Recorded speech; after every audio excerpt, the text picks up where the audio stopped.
Assalamualaikum warahmatullahi wabarakatuh. Perkenalkan saya Novia dengan NIM 23349058. Di sini saya akan membahas tentang pembersihan data spesial atau data cleansing spesial. Pertama, masalah dalam data spesial. Data spesial memiliki variasi berdasarkan jenis, unit, dan bentuk dengan aplikasi yang beragam. Masalah kualitas data spesial dapat muncul yang mempengaruhi kualitas data secara keseluruhan. Beberapa masalah yang dapat terjadi meliputi ketidaklengkapan, kesalahan, ketidakakuratan, dan ketidaknormalan yang dapat dipengaruhi oleh kesalahan brutal, sistematis, dan stokastik dalam proses akuisisi data. A. Data spesial tidak lengkap. Kelengkapan data spesial merujuk pada tingkat ikhtisar dan abstraksinya. Data spesial dapat menjadi hilang atau tidak lengkap karena berbagai alasan, seperti cacat ketidaklengkapan yang disebabkan oleh kesalahan seperti elipsis, penyuntingan objek yang tidak tercatat dalam basis data, atau keterbatasan faktor dampak. Masalah ini dapat terjadi karena beberapa faktor. Pertama, data dalam basis data mungkin hilang atau tidak lengkap karena kesalahan teknis atau human error. Kedua, tidak memiliki karakteristik dalam standar pengukuran dikumpulkan sesuai kriteria yang ditetapkan. Dan ketiga, terdapat elemen yang kurang dalam proses analisis data yang dapat menyebabkan ketidaksinambungan dalam pengembangan sistem spesial.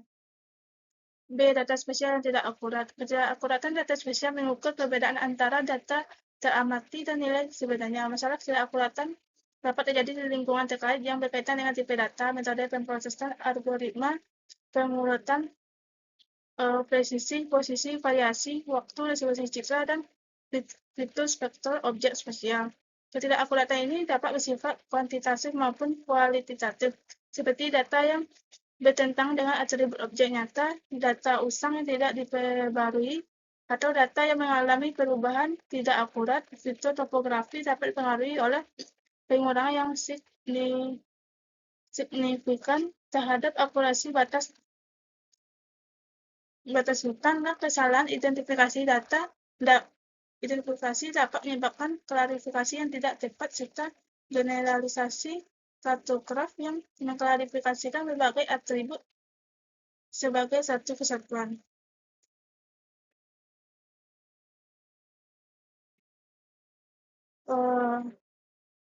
C.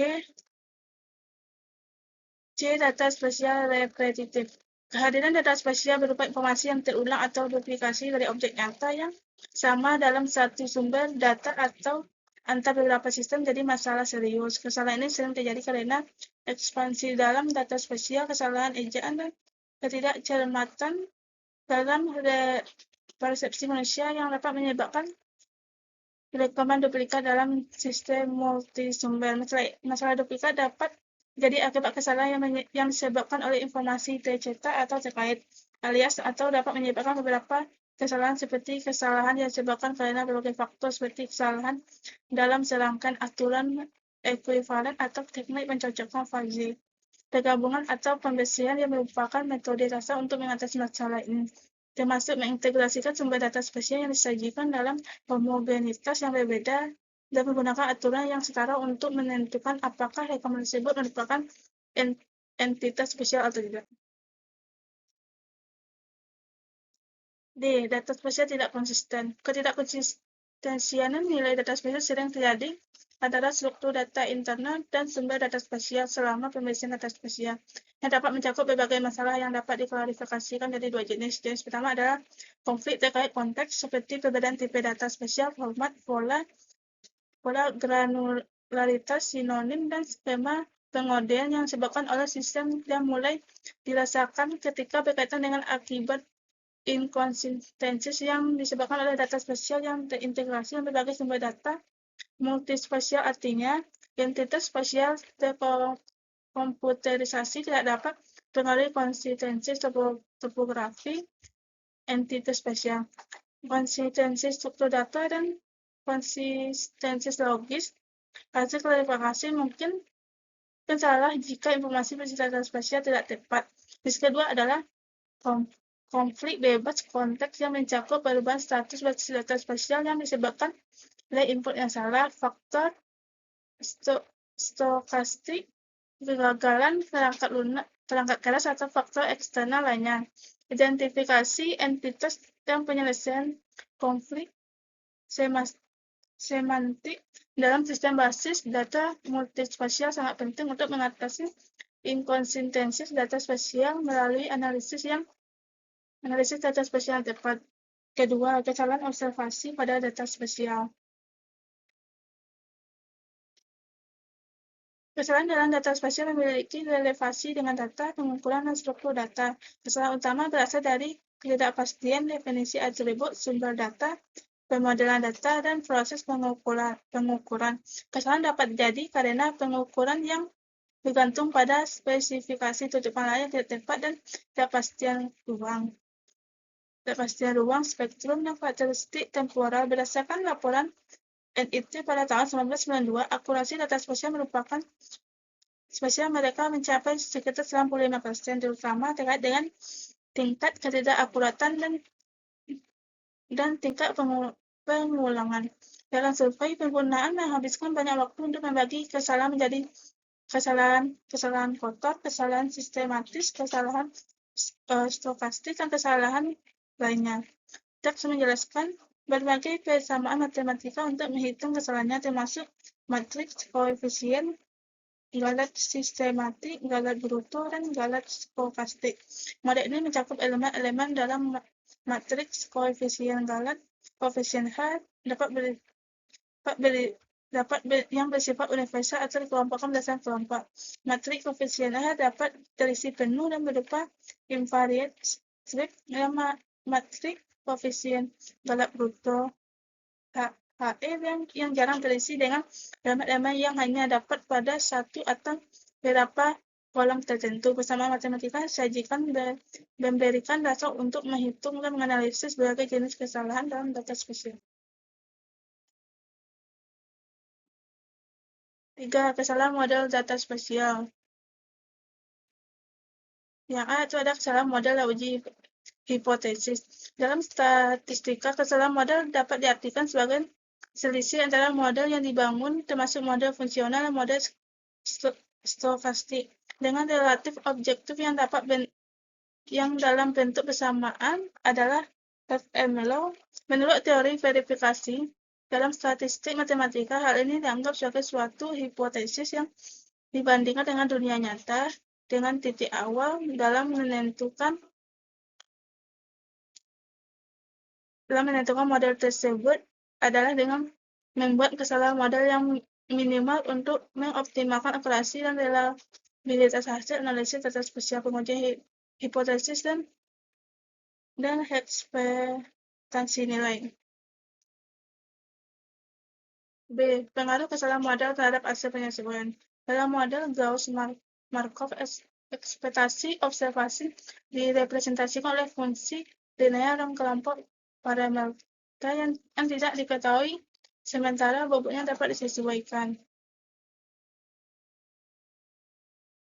3 situasi yang mungkin muncul terkait kesalahan dalam model matematika. Pertama, bila terjadi sedikit parameter tak diketahui yang dipilih dalam fungsional yang menggambarkan ekspektasi observasi, maka akan terjadi penyimpangan pada estimasi nilai observasi.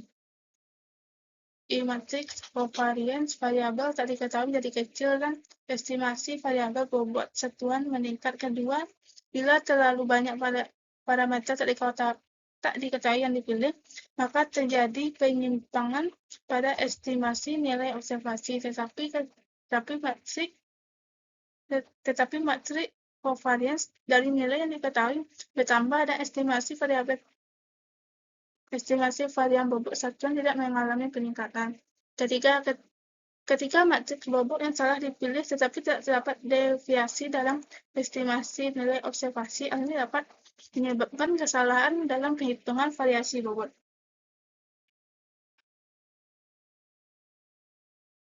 Tempat keadaan sini. Tahapan pengelolaan kesalahan data spasial. Pertama ada tahapan pertama, kedua, ini ada tahapan kedua dan tahapan ketiga. Ini adalah tahapan keempat. B. Kurangnya pengembangan pembersihan data spasial. Pada tahun 1988, Yayasan Sains Nasional Amerika mensponsori dan mendirikan Pusat Nasional untuk Informasi dan Analisa Geografi dengan 12 objek penelitian pusat. Subjek pertama menetapkan populasi Sikh sebagai prioritas pertamanya, sementara subjek ke-12 menetapkan kesalahan dalam Sikh sebagai prioritas pertama. Komite Nasional Amerika Serikat untuk standar data spasial juga mengikuti standar data yang telah ditetapkan. Kemudian beberapa kriteria digunakan untuk memenuhi tuntutan akurasi spasial, akurasi tematik, akurasi atribut, konsistensi logis, kelengkapan, dan sebagainya. 4. Karakteristik dan isi pembersihan data spasial. Karakteristik fundamental pembersihan data spasial jenis bukan sekedar mempengaruhi catatan sebelumnya untuk mengkoreksi data spasial. Isi penting pembersihan data spasial terutama terdiri dari konfirmasi input data, menghilangkan kesalahan nilai nol, memastikan nilai data spasial ditetapkan dengan tentang definisi, menghapus data spasial yang berlebihan, menyelesaikan konflik dalam data spasial. 4. Pembersihan kesalahan sistematis. Kesalahan sistematis dapat dipahami sebagai kesalahan yang dapat direproduksi yang disebabkan oleh faktor-faktor tertentu. Misalnya, kesalahan ini dapat dipengaruhi oleh beberapa hubungan fungsi sederhana atau berbagai hubungan fungsi yang kompleks yang dapat dianggap sebagai bagian waktu untuk mencapai penyesuaian dalam model stokastik atau dapat dianggap sebagai bagian dari kesalahan stokastik. Metode kompensasi langsung. Metode kalibrasi pembuktian tanah diperkenalkan oleh G. Kupfer adalah metode kompensasi langsung menimbang bahwa kalibrasi laboratorium konvensional tidak dapat mewakili hasil aktuar. Mengambil data foto, Kupfer mengusulkan menentukan nilai parameter kompensasi kesalahan sistematis dengan kalibrasi.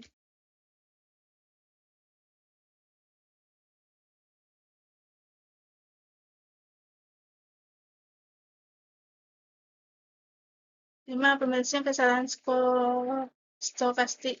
Model fungsi yang menjadi model ringkasan linear umum difungsikan sebagai persamaan matematika L sama dengan dx tambah I tambah segitiga dan cx dan tambah dy sama dengan 0. Persamaan ini L menuju pada vektor observasi A adalah matrik koefisien yang diketahui dari nx dan B model acak. Biarkan varian bobot satuan pangkat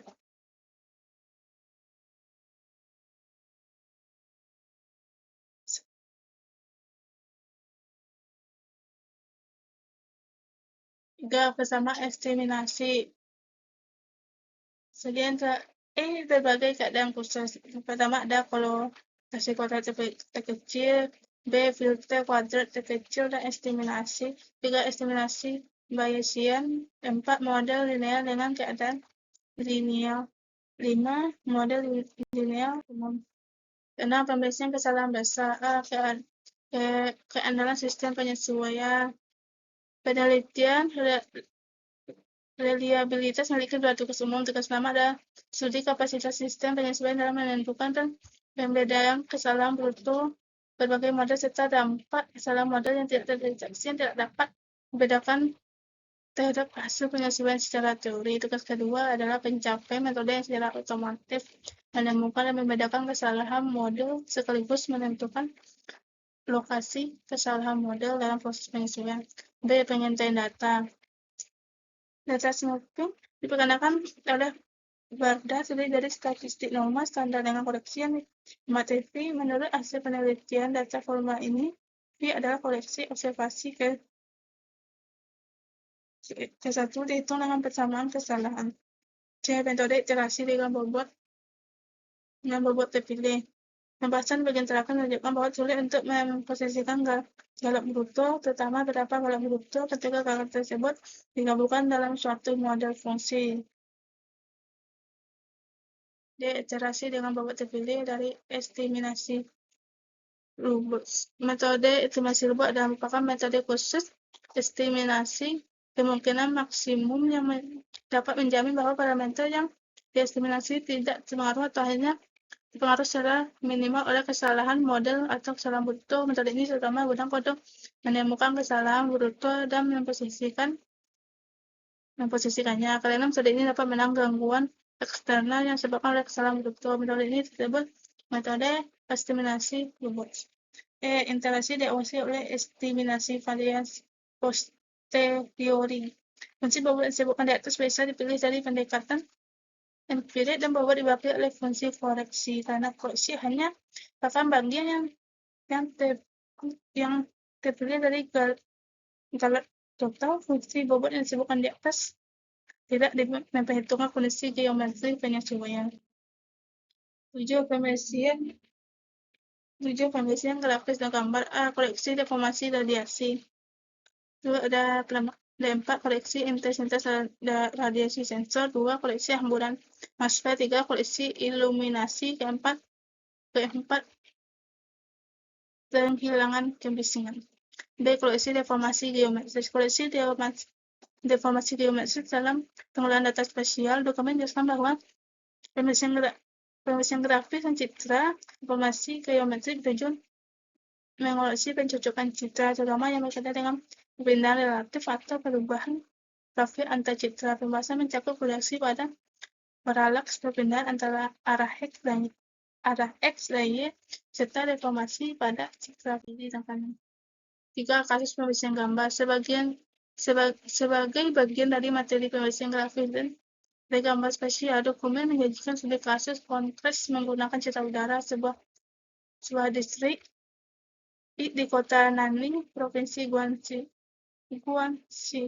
yang diambil pada tahun 1998 dengan skala pengukuran 1:2000. Pembahasan menjelaskan bagaimana citra udara sebelum pembersihan sangat berpengaruh oleh distorsi radioaktif sehingga tampak kabur dan sulit dibaca, dengan objek dan deformasi geometris yang sulit dikenali.